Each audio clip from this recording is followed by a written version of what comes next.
This is a God's Man message provided by the Masters of Manliness class at New Life Fellowship in Terre Haute, Indiana. Episode 12, posted August 21st, 2018. Welcome back to God's Man.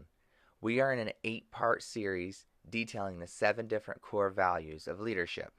So far, we have discussed loyalty, duty, respect, selfless service, and honor. And today, our 6th core value is integrity. Now, integrity is the hardest core value, and I believe it is the heart of being a leader. Tehillim, or Psalms 25:21 in the Complete Jewish Bible says, "Let integrity and uprightness preserve me, because my hope is in you." Dictionary.com defines integrity as 1. Adherence to moral and ethical principles, soundness of moral character, honesty. Number 2, the state of being whole, entire, or undiminished, as in to preserve the integrity of the empire.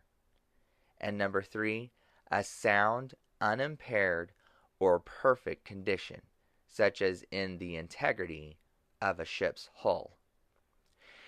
Now, if you heard episode 11 about honor, you will notice that honor uses integrity to define itself, and now integrity uses honor to define itself. It is good to notice that honor and integrity go hand in hand. However, honor is visible mainly outward, whereas integrity is in the inner being of a person. Mishlei, or Proverbs 27, Complete Jewish Bible, says, "The righteous live a life of integrity. Happy are their children after them." As I was searching for some interesting stories, though I have many interesting stories about integrity of my own, I thought it would be fun to see what the internet has to say about integrity. And boy, did I hit a good article. This article comes from a website titled Teamwork and Leadership Bloggings with Michael Rogers. The article is titled Leadership and Integrity, 2 Powerful Leadership Stories to Tell. Kind of fits exactly what we're doing right now, huh? So, story 1. Many years ago in Chicago, a man named Al Capone, aka Scarface, basically ruled all of Chicago with his group of organized and illegal bootlegging, murder, and prostitution. He had a lawyer named Easy Eddie, who was very good at defending Al Capone and his legal matters, which kept Al Capone away from the prison cells for much too long. Easy Eddie reaped many benefits from Capone, such as living a luxury life with a gated mansion. His estate was so large that it took up a whole Chicago city block and included servants. Eddie sure lived the high life and placed the pain Capone placed on others on the back burner. But with this, Eddie had one thing that was his prize of his life: his son.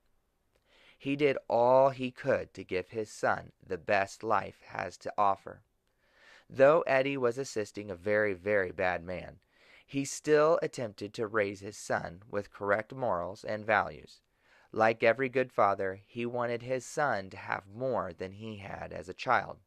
However, there were a few things that Eddie could not pass on: his good name, which he did not have one, and a good example, which he was far from. Finally, Eddie had come to the end of what he was doing and went to the police to rat out Al Capone and his thugs, hoping to make a good name for himself and show some form of integrity to his son. To do this, though, he would have to testify in courts against Al Capone, which would more than likely cost him much, much pain. He took that hard step, and within a year of that moment, he was caught up in a horrendous gunfire on a lonely street in Chicago. Though his life ended at that moment, he felt he had given his son the greatest example he could. In his pocket, police found several religious items, and a poem that he cut out of a magazine. This is the poem. The clock of life is wound but once, and no man has the power to tell just when the hands will stop at late or early hour. Now is the only time you own. Live, love, toil with a will. Place no faith in time, for the clock may soon be still. Pretty impactful, isn't it? Let me go to story 2. We find ourselves in the midst of World War II. Many heroes are from this war, and one of those heroes was Lieutenant Butch O'Hare, who was a fighter pilot. While starting out on his mission with his squadron, several miles away from the carrier, O'Hare looked down and saw that his fuel gauge was low to the point that he would not be able to return after the mission that they were on. It must not have been topped off back at the carrier. After being ordered to return back to the ship, he begrudgingly turned around and headed back. Since the whole squadron was out on mission, the ship had no defense against enemy aircraft. While O'Hare was returning back to the ship, he saw something that caused your hair to rise in the back of your neck and the adrenaline to start pumping. A Japanese squadron was headed towards the American fleet of ships. He was outside of range to call back to his squad and no way to communicate with the fleet. So what did he do? He disregarded his own personal safety and targeted the Japanese formation. Blaring his wing-mounted guns, he took out one, and then two, and then on and on. Once he had ran out of ammo, he began diving towards the others, hoping to knock them out of control.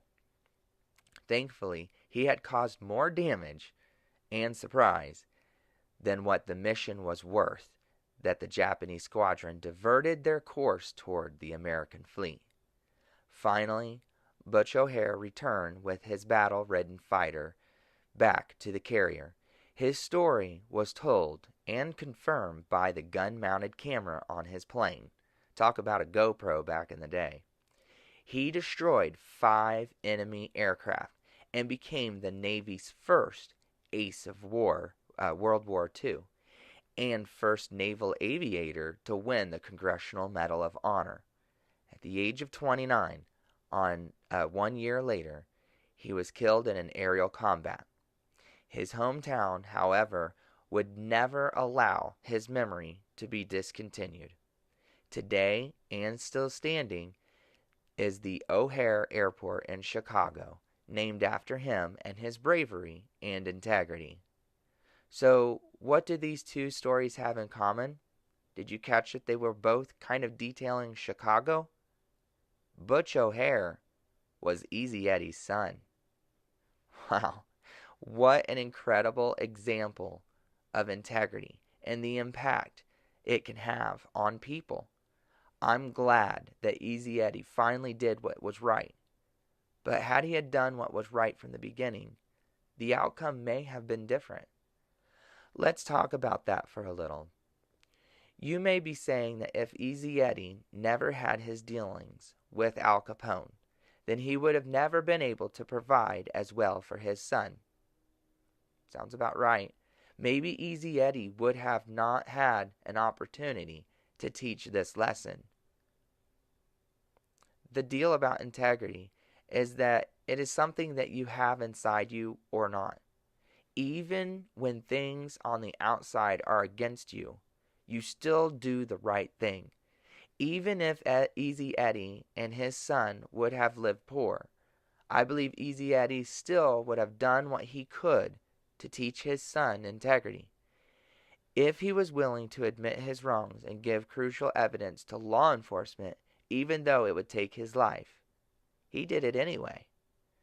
1 Kings 9:4-5, King James Version says, "And if thou wilt walk before me, as David thy father walked, in integrity of heart and in uprightness, to do according to all that I have commanded thee, and wilt keep my statutes and my judgments, then I will establish the throne of thy kingdom upon Israel forever.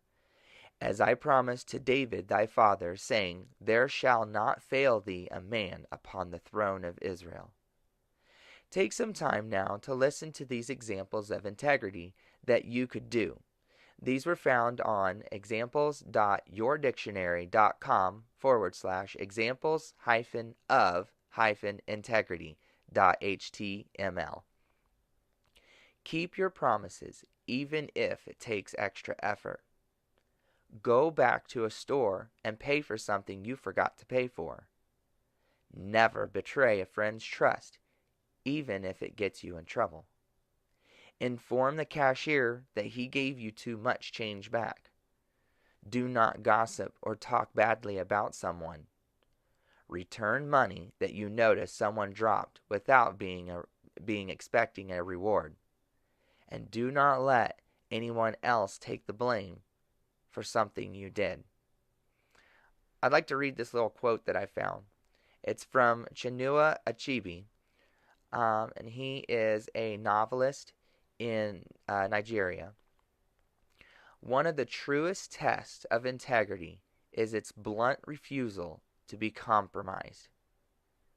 Let me say that again. One of the truest tests of integrity is its blunt refusal to be compromised. You won't allow your word, your deeds, the things that you do to be compromised. They're all for God. As you listen to these that I had explained before, you were probably thinking, yeah, all that sounds hard to do. And you would be right. Some of the things that happen in your life, it is so hard to have integrity. Integrity is a tough thing to do. It's doing the hard thing to get the right result. And that is what it means to stay strong. God strong. If you enjoy these words of encouragement, please subscribe to my God's Man list for a text when the next encouragement is available. Just text the X sign, God's Man, to number 81010 or visit www.remind.com/join/God's Man. You can also find God's Man podcast on iTunes Podcasts. Just search God's Man. That's GOD'(S) MAN. There you can be notified when a new podcast is posted and leave comments on the ones you have heard. Until next time, have a great week and God bless.